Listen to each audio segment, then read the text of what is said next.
Bonjour tout le monde, bienvenue sur le podcast d'Audace d'entreprendre, un podcast où on va parler avec beaucoup d'intervenants et vous l'avez vu sur nos différentes vidéos, on a parlé d'artistique, on a parlé de nutrition, on a parlé de plein de choses et aujourd'hui on va parler encore d'un secteur totalement différent avec Valentine. Alors Valentine, est-ce qu'on utilise ton pseudo ou ton nom de marque Happy as a Bee ou Valentine je vais te dire Valentine. On peut rester simple, Valentine, c'est très bien. Mais en effet, sur les réseaux, moi, c'est Happy as a Bee. Happy as a Bee. Et qu'est-ce que c'est Happy as a Bee ? Parce que quand on se dit comme ça, Happy as a Bee, la première fois qu'on m'a donné... Oui, tu sais ce que je veux dire. Oui. Tu sais exactement ce que je veux dire. La première fois qu'on m'a donné le nom, prénom, je me suis dit... On va parler ruche, on va parler miel. Ah oui, j'étais sur autre chose. T'étais sur autre chose ? T'étais sur quoi ? T'étais sur autre chose ? Oui. Bon, ok, on n'en parle pas. Voilà, moi je pensais à la ruche, au miel, aux belles choses comme ça. C'est mon beau-frère pour se moquer de moi qui rajoute un TE à la fin. Voilà. D'accord, oui, voilà. Non, j'avais pas ça, mais c'est très marrant que tu nous le dises. Donc, Happy as a Bee, oui. Qu'est-ce que c'est ? Alors, Happy as a Bee, c'est moi. C'est mon nom sur les réseaux. Et en fait, actuellement, je travaille toute seule et je partage mes créations, principalement couture, mes loisirs créatifs au sens large, sur les réseaux sociaux, principalement sur Instagram. Et en fait, je donne des conseils et je donne envie, j'espère, aux gens de se lancer en couture et en loisirs créatifs. Il y a beaucoup de monde qui te suit, il me semble, plus. Enfin, ça commence un peu à... Oui, au fur et à mesure des années, ça augmente de plus en plus. Actuellement, sur Instagram, j'ai 160 et quelques, je crois 167 000 abonnés. Oui, mais c'est bien de le dire comme ça, le sourire est là. Après, les autres réseaux, c'est un peu plus anecdotique parce que c'est pas le réseau social c'est pas les réseaux sociaux que j'affectionne le plus de base, même si j'essaye de m'y mettre. Tu penses à TikTok ? Ouais, principalement, on parlait d'âge tout à l'heure, je suis un peu plus vieille. Et TikTok, moi, ça me parle un peu moins. C'est sûr, TikTok, c'est vrai que c'est très générationnel, mais on voit que ça commence un peu à tourner et à devenir un peu le nouveau Instagram pour, comme tu dis, les moins jeunes. C'est un peu l'inconvénient de mon métier, c'est qu'il faut toujours se mettre à la page et clairement je pars un petit peu réfractaire sur TikTok, mais il n'y a que les personnes bêtes qui ne changent pas d'avis et ça serait dommage de laisser passer une opportunité sur TikTok, alors que si ça se trouve dans 5 ans je reviens ici et on reparle de TikTok et que je te dis que c'est mon réseau principal et que j'adore TikTok. Ah bien sûr, mais alors ça c'est propre à chaque personne et dans le fonctionnement aussi, parce que quand on voit comment fonctionne TikTok et comment c'est un tremplin pour certains artistes ou pour certaines personnalités, c'est incroyable. Enfin, je sais pas ce que t'en penses, toi. Mais non, mais tout à fait. Moi, c'est ce que j'apprécie sur les réseaux. Actuellement, mon métier, je l'ai eu uniquement grâce au réseau. J'aurais pas créé mon compte Instagram il y a maintenant 6-7 ans. En fait, j'aurais pas mon métier actuel. Est-ce que ça fait 6-7 ans que tu postes continuellement ? Oui, alors il faudrait que je retrouve la date exacte, mais ça fait 6 ans en tout cas que je suis à mon compte, que c'est ma source de revenus principale et que je ne travaille plus dans le secteur privé. Par contre, j'avais créé mon compte Instagram, je pense, de 3 ans avant. Donc ça doit faire entre c'est le temps de passer 7 et 9 ans. C'est le temps de franchir un peu la passe entre passion et réel métier. Ouais, au début, je voulais juste partager ce qui m'animait, ce qui me plaisait, ce que je faisais les week-ends. J'avais pas du tout l'ambition de m'en faire un métier. Et puis, petit à petit, ça a pris de l'ampleur. Et puis, plusieurs choses ont fait que j'ai dit, ok, c'est le moment pour moi de me lancer à 100% sur cette activité. Je gagnais déjà un petit peu d'argent à ce moment-là quand je me suis lancée. C'est à partir de quand que tu t'es vraiment lancé ? C'était ce que tu dis à peu près 6 ans, c'est ça que tu t'es vraiment lancé il y a 6 ans ? 6 ans. En fait, alors moi j'ai travaillé dans le privé pendant 3 ans à Paris, ensuite je suis revenue 3 ans... T'as fait quoi à Paris, dans le privé ? À Paris, moi j'ai fait une école d'ingénieur agroalimentaire. De base, ma formation... Ah oui, donc du coup, ta formation de base, c'est pas du tout une formation qui est liée à la... Pas du tout. Alors je dirais pas haute couture, parce que si haute couture, on dit comment ? Non, c'est couture loisirs créatifs. Couture loisirs créatifs, ouais. Ok. Oui, donc agroalimentaire... non, et les réseaux sociaux aussi, c'en est très encore loin. Moins. Voilà. Donc moi c'était 3 ans d'école d'ingénieur agroalimentaire. Meilleures années de ma vie, j'étais à Lens-Bana, un gros sub Dijon, et j'ai adoré ces années-là. C'est là où j'ai rencontré mes meilleurs amis, c'était super et très enrichissant comme formation. Et après, suite à ça, j'ai fait mon stage de fin d'études chez Dior, chez LVMH Recherche, et je travaillais en cosmétique, en recherche et développement pour prouver l'efficacité des produits cosmétiques. Alors certaines personnes diront qu'il n'y a pas de lien entre les cosmétiques et l'agroalimentaire. Je Souvent, pense un on petit le peu. dit. Ah ouais, c'est vrai.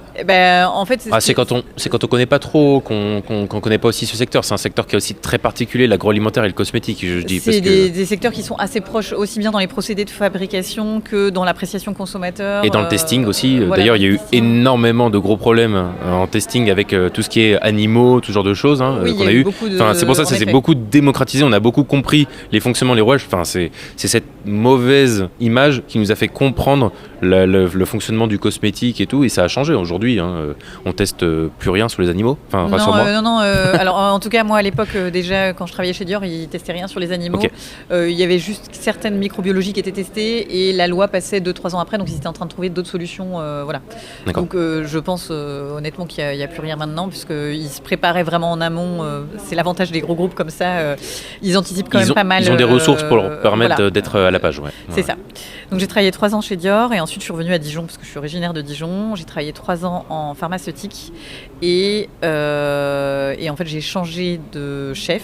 J'avais un chef qui ne me permettait pas d'épanouir vraiment mentalement. Ouais, non, c'était un peu compliqué, quoi. Okay.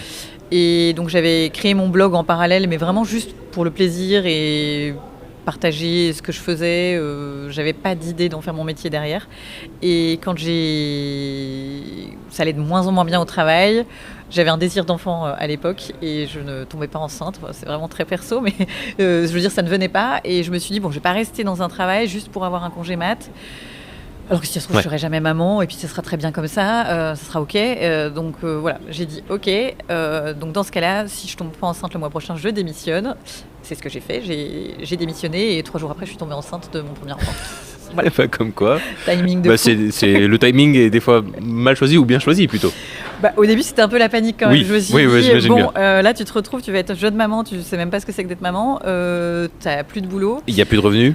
Alors, j'avais réussi à négocier une rupture conventionnelle.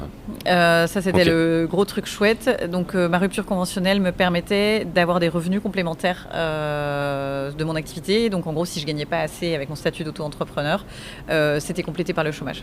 Donc, ça, top. Ouais, ça fait plaisir. Ouais, ça fait plaisir. Et surtout dans une passe où t'es enceinte, c'est quelque chose de totalement nouveau. Oui. Tu sais que tu peux pas reprendre de travail parce que personne va te reprendre ou c'est très difficile. Alors, vu ce que je faisais des statistiques en pharmaceutique. Oui, bon, là, oui. Clairement, ça se bat pas. C'est sûr que c'est pas du manuel où tu mettais en rayon à Super U. Et puis, ça se bat pas au portillon non plus. Je veux dire, c'est des profils un peu difficiles à trouver. Donc, je m'étais dit, au pire, en fait, quand j'ai quitté mon travail, je me suis dit, au pire, si jamais ça ne fonctionne pas, je sais que je retrouverai du boulot dans la même branche assez facilement. Mais bon, c'est toujours quand même un sacré pas en avant que de. Mais c'est aussi une très belle partie de. Parce qu'elle a quel âge du coup, ou il C'est un garçon et il a 6 ans. Il a 6 ans. Voilà, et donc c'est pour ça que je sais que c'est il y a 6 ans que je me suis mise à compte. C'est pas mal. Voilà. Il te permet de te créer un peu la date de création. C'est sympa. Et depuis toute petite, tu es dans la création. Tu créais quand tu étais petite un peu ou pas trop? Depuis toute petite, j'aime créer de mes mains. J'ai toujours créé de mes mains. Mes parents ont toujours été à nous laisser libre cours et accès au stylo, au feutre, à tout ce qu'on voulait. Franchement, on pouvait créer de nos mains. Mon grand-père paternel aussi est un écrivain et peintre dijonnais. Okay. Donc forcément... tu baignais un peu dans ce milieu-là. J'ai toujours baigné dans ce milieu-là. Et ma grand-mère maternelle a toujours fait de la couture, de la broderie. Quand j'étais petite, j'allais beaucoup passer des week-ends chez elle. Et du coup, elle m'a appris à tout faire elle-même. Est-ce que c'est un peu ça qui t'a un peu... Je pense que clairement... C'était le cocon, le tout, qui t'a mis un peu dans cette situation. Oui. Te dire... Ah, j'aime ça. En fait, quand je dis mon nom, Vincenot, les gens souvent ils me disent ah mais c'est ton grand-père, ça explique pourquoi t'es créative et tout et tout. Mais en fait, c'est le côté paternel. Mais en fait, moi, clairement, je pense que c'est le côté maternel. J'apprécie beaucoup. Je suis très fière de faire partie de sa famille, mais il était décédé avant que je naisse, donc en fait, il n'a pas eu d'influence sur mon enfance, clairement. C'était pas ton influence quand tu étais petite, quoi. C'était vraiment ta grand-mère qui, elle. Alors que ma grand-mère maternelle, j'allais passer tous les week-ends chez elle, et tous les week-ends, elle nous faisait faire de la pâte à sel, de la broderie, du tricot, de la couture. Donc je pense que ça, j'ai toujours créé grâce à elle. Mais jamais j'aurais imaginé en faire mon métier, quoi. Tu t'es senti comment la première fois où tu as déposé ta candidature pour être auto-entrepreneuse et qu'on te dit ok c'est bon, là faut y aller? Alors moi j'ai pas eu trop de stress parce que ce dépôt de dossier, enfin le moment où j'ai créé mon statut d'auto-entrepreneur, c'était bien avant que je quitte mon travail, c'était en parallèle de mon boulot de salarié. Okay. Donc en fait c'était vraiment dans l'idée de me dire... quand ça fonctionne, je quitte tout. Non, c'était dans l'idée de me dire je peux accepter les propositions de boulot à côté qu'on me fait. Okay. Parce qu'en fait, j'étais salariée en tant qu'ingénieur, donc je gagnais correctement ma vie à l'époque. Et j'avais eu plusieurs fois des propositions pour écrire des articles dans des magazines spécialisés de loisirs créatifs que j'avais dû refuser parce que j'avais aucun moyen de me faire facturer. Je voulais pas non plus tuer le game du boulot en acceptant de travailler gratuitement. Enfin, je trouve que tout travail mérite salaire. Donc à partir du moment où on travaille... je trouve que c'est un peu bête d'accepter du travail gratuitement parce que c'est un peu se mettre des bâtons dans les roues pour la suite. Donc j'avais toujours refusé de faire ça et j'avais attendu... je me suis dit je vais créer mon statut d'auto-entrepreneur. Comme ça, moi ça me fait vibrer d'écrire des articles. Je serais super fière de voir mon nom dans un magazine. Donc je pourrais le faire en étant rémunérée quand j'aurai mon statut d'auto-entrepreneur. Donc au départ, c'était pas vraiment un statut d'auto-entrepreneur dans ce que tu fais aujourd'hui?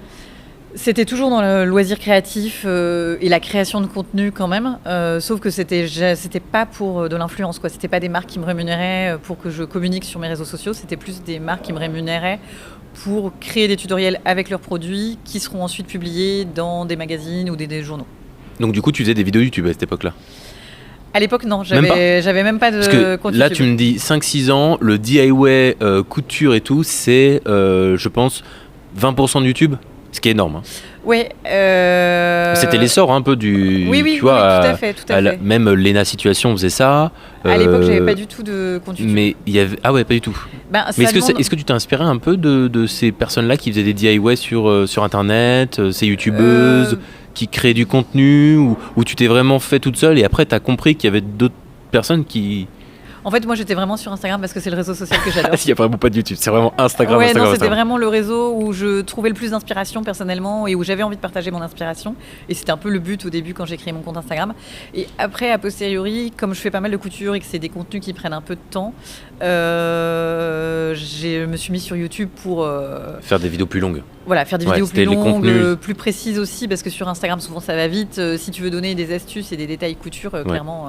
et puis surtout les marques, j'imagine qu'elles veulent quelque chose d'assez rythmé, travaillé, et donc du coup, tu peux pas faire une vidéo de 20 minutes sur Instagram, sachant que tu sais que ton watch time, au bout de déjà 20 secondes, tu as déjà perdu 60% de ton audience. Ça va très vite. Hein. Je pense que tu le vois dans tes stats et tout. L'audience à capter, c'est tellement difficile d'aller jusqu'au bout de ta vidéo, même quand ta vidéo fait 10 secondes. Hein. Et d'ailleurs, moi, c'est ce qui m'énerve. En vrai, penser la vidéo pour qu'elle soit regardée. Moi, ce que j'aime et ce qui me passionne, c'est créer, c'est faire de la couture, c'est faire de la broderie. Mais quand je crée quelque chose, je sais que si je veux continuer à en vivre correctement, il faut que mes vidéos soient vues, sinon ça sert à rien. Et donc, il faut que je réfléchisse à une phrase d'accroche, c'est un hook à mettre en début de vidéo, tout ça. Et ça me fatigue, moi. Ce côté commercial. T'as pas envie de faire. M'intéresse pas du tout. Ça me fait penser aux vidéos où tu sais, on te dit la dernière va vous surprendre. Voilà, vois, c'est ça. Les vidéos comme ça. Le peu de fois où je le fais, ça marche vachement bien. Donc en fait, tu te mais sens complètement. obligé de le faire. Même moi, quand quelqu'un me dit ça dans une vidéo qui ne m'intéresse pas, tu vois, je reste pour voir la dernière. J'ai envie. Et d'ailleurs, c'est nous qui sommes responsables de ça parce que notre cerveau, en fait, continue à regarder. Comme tu dis, même une vidéo qui t'intéresse pas, tu la regardes parce que tu as envie de voir la fin. Et donc c'est à nous de consommateurs de vidéos de ne pas regarder ce genre de trucs, mais nous moi en tant que créatrice de vidéos, et si jamais on veut créer des vidéos, il faut vraiment penser à cette petite phrase d'accroche qui fait tout au début, qui est pas passionnante. Surtout moi j'ai un peu l'impression de vendre de l'air et ça j'aime pas trop. Exactement, ouais. T'as un peu l'impression de vendre un peu un truc un peu faux, ou alors tu l'hyper je sais pas, boost, tu fais genre c'est incroyable alors qu'en soi c'est cool mais ça n'a pas besoin de plus quoi. Mais en fait c'est un peu les réseaux sociaux hein. C'est un peu faire du push. Tu vois, tu parlais de YouTube là, j'essaye de reprendre sérieusement YouTube ces derniers temps parce que je viens d'avoir une deuxième petite fille, donc j'avoue que j'ai un peu pris de la distance sur les trucs qui prennent du temps, dont YouTube. Et là, je me suis dit, tous les dimanches, maintenant, je publie une vidéo. Okay. Et mon avant-dernière vidéo, c'est 5 astuces de radin en couture. J'aurais très bien pu l'appeler 5 astuces pour te faire économiser de l'argent ou 5 astuces qui... Ouais, mais radin, en fait, ça fonctionne bien. Hein. Eh bien, radin, ça fonctionne bien, tu vois. Et du coup, il faut trouver le titre qui fonctionne bien. Ça me... Voilà. Et surtout que sur une vidéo YouTube, la miniature et le titre sont extrêmement important c'est la première dose de clic, et puis ensuite, il faut tout de suite un truc push dès le début pour accueillir. C'est ça. C'est fou parce que c'est la première fois qu'on reçoit une invitée qui a vraiment, tu vois, cette signature créatrice de contenu. Vraiment, où tu crées quelque chose et tu te dis pas, bah moi j'ai juste à déployer mon produit va se vendre. Là, il faut que tu déploies ton produit, déploies ta com, et en plus c'est toi la com de ton produit. Donc c'est-à-dire que si tu le fais pas bien et de manière vraiment professionnelle, bah, en soi, tu n'as plus de marque qui viennent te dire bonjour. Alors si on pense comme ça. Moi je trouve ça plus simple. J'ai eu aussi, on en a pas parlé, mais j'ai créé une entreprise il y a 2 ans où je vendais des kits de loisirs créatifs. D'accord. Et il y avait quoi dedans? C'était quoi? Par exemple, c'était des kits de broderie avec le cours vidéo qui accompagnait le matériel. Parce que souvent, c'est vrai que quand je crée des vidéos et que je montre mes idées, on me demande mais t'as acheté ça où? T'as fait ça ici? Voilà. Donc je me suis dit, je vais simplifier le tout et puis faire des petits kits où il y aura tout à l'intérieur. Et j'ai pas du tout aimé l'expérience d'avoir du stock, de gérer du stock et de devoir vendre un produit que j'avais moi-même imaginé. Et je trouve que c'est beaucoup plus facile de parler des autres que de parler de soi-même. Et donc, personnellement, avec mon caractère, mais je pense qu'il y a des personnes qui sont différentes. Il y a des personnes qui sont... Il en faut pour tout le monde. Complètement. Mais moi, c'est beaucoup plus simple de vendre les produits des autres et d'être payé pour en parler. Bon, quand c'est possible. Quand j'en pense du bien évidemment. Bien et puis, voilà. Mais je trouve ça beaucoup plus facile de parler des autres que de parler de mes produits et de ce que j'ai fait. Tu as eu des moments de doute? Tu t'es dit, est-ce que c'est vrai? Est-ce que là, je vais vraiment réussir? Ou tu t'es toujours dit, je le fais par passion, et que ça fonctionne ou que ça fonctionne pas, pas grave. Moi, c'est un peu plus comme ça. Ouais. Et je sais que si un jour ça me convient plus, j'arrêterai. C'est quand même très énergivore d'être sur les réseaux sociaux. Ouais. Et pour l'instant, je le vis très bien parce que je fais vraiment ce que j'aime et ce qui me plaît et je suis épanouie dans ma vie actuellement. Mais si un jour je le suis plus, je sais que j'hésiterai pas à changer, moi. Ou ça te fait pas peur? Non, ça me fait pas trop peur. Alors après, j'espère que je devrais pas être obligée à retourner faire des statistiques en pharmaceutique parce que vraiment déjà, il s'est passé 6 ans, donc je pense que je suis plus au fait de tous les derniers procédés. Et en plus, ça me passionnait pas du tout. Ouais. Je me rends compte à posteriori. Ouais, tu sens, c'est sûr que quand tu fais un métier qui est vraiment où c'est toi qui fais tes horaires, c'est toi qui fais tes trucs, c'est toi qui choisis tes projets, c'est toi qui choisis des choses, revenir sur quelque chose d'un peu plus carré. Enfin, je pense que toutes les personnes qui veulent entreprendre, il y a au moins dans les choix de pourquoi j'entreprends, il y a cette chose-là qui se met. Je peux faire les choses que j'ai envie de faire et je peux avoir mes horaires, enfin faire ma vie, quoi, construire ma vie derrière. Là, actuellement, c'est une des raisons pour lesquelles j'aurais du mal à retourner vers le salariat. C'est que je suis maître de moi-même, de mon temps. Surtout étant maman de 2 jeunes enfants, je trouve ça cool de pouvoir gérer mon temps comme je veux. Et puis surtout, je me rends compte à quel point je suis passionnée maintenant. Avant, je faisais mon travail, j'étais capable de le faire, mais c'était vraiment pas ma passion. J'avais pas forcément envie de rester des heures au travail. Là, maintenant... En fait, je compte pas mes heures, quoi. Je fais ce qui me plaît. Tu sens que c'est parce que c'est ce qui te fait kiffer. Et tu t'as même pas besoin de te dire là, je suis obligé de refaire une petite heure et tout. Non, je compte même pas ça. Enfin, ouais. Par exemple, la dernière fois, là, j'ai tricoté un pull. Clairement, le pull, j'ai mis 100 heures à le tricoter pour un réel. Mais je calcule pas ça comme ça parce qu'en fait, je tricote pour le plaisir et en plus, j'en profite pour le montrer sur les réseaux sociaux et créer du contenu.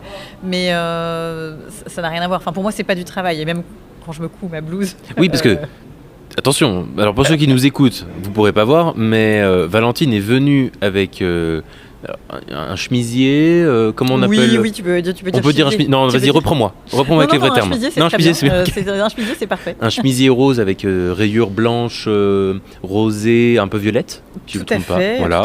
Avec un petit nœud. Voilà. Alors pourquoi je dis ça? Parce qu'il y a beaucoup de gens qui nous écoutent et qui ne nous regardent pas, donc du coup ils ont pas, voilà. Et Valentine a tout cousu ce matin.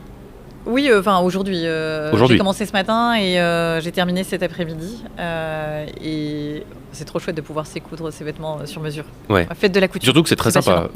Mais surtout que c'est très sympa et tu vas faire du coup une petite vidéo. En fait, tout ce que tu fais est possiblement une vidéo derrière où tu réfléchis pas comme ça. Si, dès que je fais quelque chose de créatif, j'essaye de prendre des photos et des vidéos pour pouvoir le partager sur mes réseaux sociaux parce que ça me crée du contenu et là clairement je sais que les gens de toute façon si je porte cette vidéo en story, elles vont me demander elle vient d'où, tu l'as fait comment, forcément je vais partager le nom du patron que j'ai utilisé, quel tissu j'ai utilisé, enfin voilà, je vais donner les informations pour que tout le monde puisse se refaire la même. Parce que là la création de ce chemisier elle n'est pas totalement de toi, t'as suivi un patron. Oui. Ok, qui vient d'où? Tu peux nous le dire? Bertina Paris, c'est une créatrice de patrons indépendante. Il y a beaucoup de créatrices de patrons indépendantes en France. La France, c'est quand même le marché numéro 1 en Europe en couture. On fait partie des plus couturières d'Europe. Et donc, il y a pas mal de petites créatrices indépendantes de couture qui vendent leurs patrons. Okay. Et c'est intéressant pour ceux qui nous écoutent, qui font un peu de couture, n'hésitez pas. Comment elle s'appelle la créatrice? Bertina Paris. Bertina Paris. Et la blouse s'appelle la blouse Mort. Mort, M-O-R-T? Non, Mort. Ouais, parce que sinon. Give me more. Ah, ok, ouais, plus sympa. Ouais, plus sympa, plus sympa. Ça m'a presque donné envie. Et en fait, le tissu, c'est une fin de stock d'une grande marque de prêt-à-porter, c'est Balzac. En fait, quand les marques en général ne terminent pas leur création, elles vendent leur fin de stock à des revendeurs, souvent à Paris. On n'a pas de revendeur à Dijon et donc voilà, je fais une collaboration. Et toi, tu achètes du coup ces fins de tissu ou on te les donne pour que tu crées quelque chose avec pour la marque? En général, on me les donne parce que derrière, ça crée de la visibilité pour eux. Alors, soit c'est dans le cadre de collaboration commerciale rémunérée, c'est comme ça que je gagne ma vie, soit on m'en offre parce que on m'offre des tissus, on m'offre beaucoup trop de tissus dans l'espoir que je les couse un jour. Je peux pas tout coudre. Tu t'es fait un stock de tissus non, mais de base, moi, je j'aime pas trop acheter. Enfin, j'achète, je couds. J'aime pas trop avoir trop de stock. Là ces derniers temps, j'ai accumulé pas mal et donc voilà. Il va falloir faire une brocante ou quelque chose comme ça. Je fais de temps en temps des vides-greniers, des vides-ateliers parce que sinon je peux pas tout garder en fait. Tu fais à peu près combien de créations par mois? C'est très moyenne, variable. En fait, ces derniers temps, je couds moins. Déjà parce que je me suis rendu compte à un moment donné où j'étais peut-être moins bien dans ma vie, je cousais beaucoup pour aller mieux parce que ça fait partie des choses qui moi me procurent du plaisir. Et en fait je me disais ça se transforme en fast fashion le truc. Je couds un vêtement, je couds 2 vêtements par semaine, mais en fait je peux pas tous les porter. Enfin faut arrêter quoi. Donc là j'ai pris beaucoup de recul vis-à-vis de ça et maintenant je couds plus un vêtement. Je vais coudre 2-3 vêtements par mois, ce qui est déjà énorme. Ouais, bien sûr. Si tu me dis que c'est un vêtement, c'est 100 heures. Non, ça c'est du tricot. Le tricot c'est bon. La couture, là je te dis, j'ai mis 6 heures de travail. C'est pas. Donc tu fais 3 petits vêtements et ensuite le reste du temps c'est tout ce qui est DIY sur des petites choses, sur des petites techniques, sur des. C'est ça, parce que tu donnes aussi des petits conseils sur comment réaliser des choses aussi. T'es pas que je fais ça, comment je l'ai fait entièrement. Tu donnes des tout petits, des micro conseils. Essayer de. Enfin voilà, j'ai pas envie de coudre 10 vêtements dans le mois. Donc chaque vêtement que je couds, j'essaie de le rentabiliser. Donc si jamais par exemple j'ai cousu cette blouse, je vais peut-être faire un tutoriel pour comment faire la fente indéchirable ici, un tutoriel sur la blouse portée, j'essaye de... Enfin un tutoriel, non, un réel.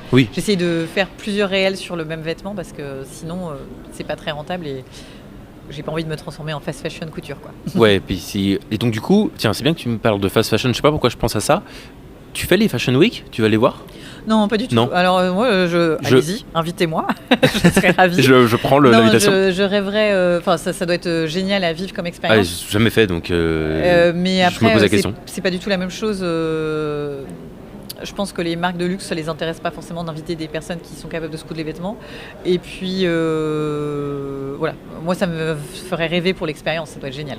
Parce que en fait, la Fashion Week, si je comprends bien, c'est pas accessible à tout le monde. Tu dois être sur invitation. Ah oui, clairement. C'est obligatoire. Tu peux pas rentrer comme ça avec un billet. Ah non. Désolé, je connais pas ce monde-là du tout. Puis c'est ultra select.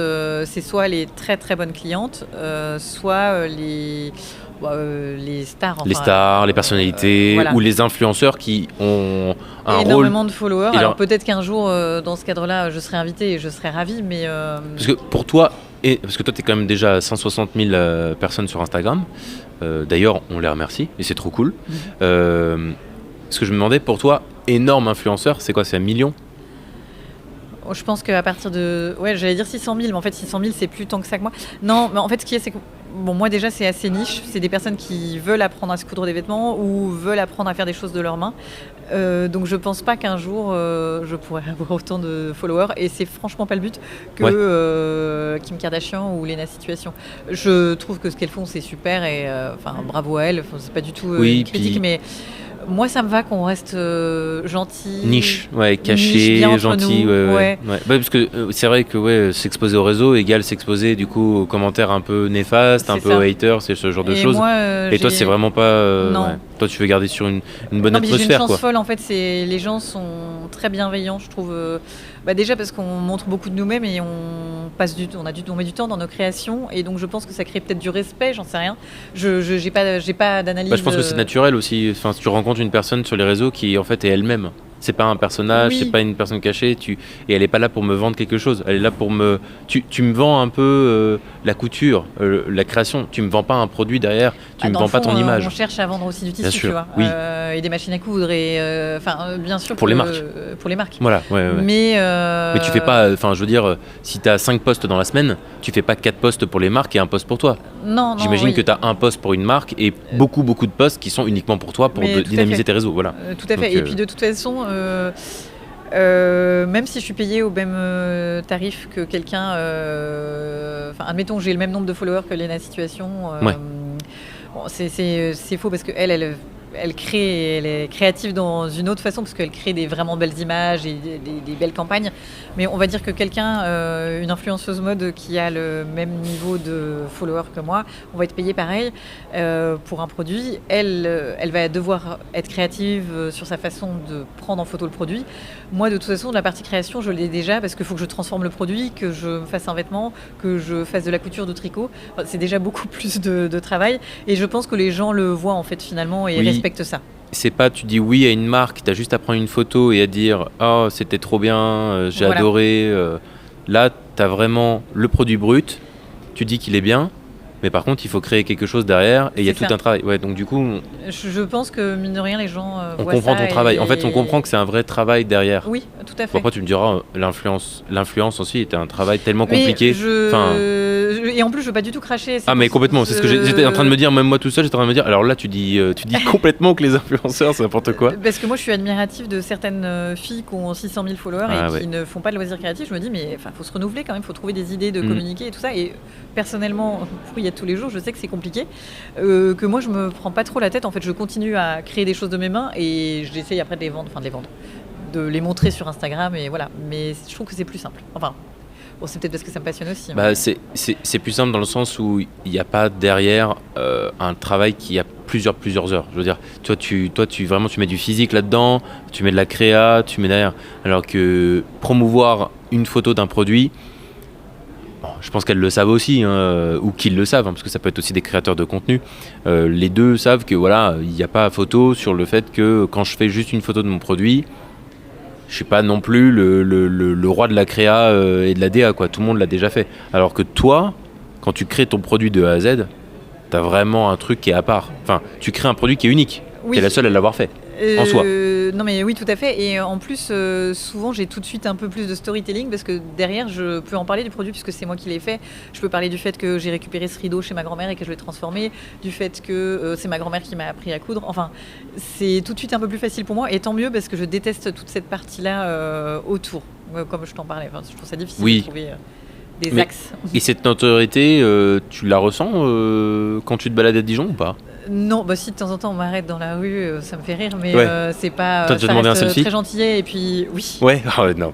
Mais ce qui est très drôle, c'est que tous les ans à Paris, il y a le salon Création et Savoir-Faire, qui est le gros salon des loisirs créatifs.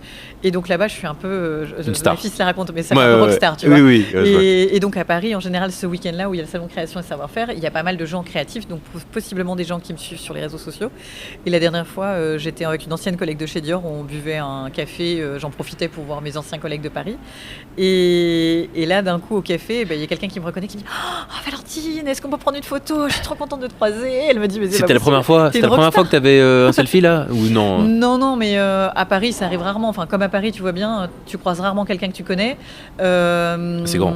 À Dijon, les gens, ils s'attendent un peu plus à me croiser, puisqu'ils savent que je suis dijonnaise, qu'à Paris, c'est un peu plus rare. Et donc là, c'était quand même très drôle qu'il y ait des gens qui me suivent sur les réseaux sociaux. Voilà. Et ça a été quoi la première personne, tu dois t'en souvenir je pense, la première personne qui t'a demandé une photo ou Non, je m'en rappelle pas trop, parce que je pense que c'était dans le cadre justement du salon création et Ah ok savoir-faire. d'accord, c'était vraiment, ça a été un tremplin complet, t'as vu Non, en fait. mais je sais que ça rassemble tous les gens qui me suivent possiblement. Ok. Donc en fait, quand je vais là-bas, souvent je travaille sur des stands pour des marques de patrons, des marques de tissus, enfin des marques de loisirs créatifs. Et donc quand je suis sur le stand, les gens viennent et me demandent Ils te demandent une photo. Mais je trouve ça cool parce qu'en général, on échange beaucoup sur les réseaux sociaux. Déjà en amont. Voilà, on parle déjà de tout et de rien, de loisirs créatifs. Et donc parfois de les voir en vrai. Ah mais c'est moi qui t'ai demandé, tu sais, le tissu, machin. Bon bah ça permet de... je suis contente de les voir en vrai, ces personnes. Voilà. Est-ce qu'on peut te retrouver sur des petits réseaux du coup, Instagram? Tout à fait, Happy as a Instagram. bee. Ah, oui, voilà. Très simplement. Heureuse comme une abeille. Heureuse comme une abeille. Déjà bien mieux que comment on a commencé ce Oui. podcast. En tout cas, merci J'ai beaucoup honte. Valentine. Je vous remercie à tous d'avoir écouté ce podcast. N'hésitez pas, nous aussi, à nous suivre, à suivre nos différents réseaux, YouTube, Spotify et autres. Je te remercie Valentine. Et puis nous, on se quitte et on souhaite une bonne audace et de la réussite à tous ces jeunes ou toutes ces personnes qui veulent réussir aujourd'hui en France. Tout Voilà. à fait. Et Super. merci beaucoup pour l'invitation. Avec grand plaisir. Merci Valentine. Merci, au revoir.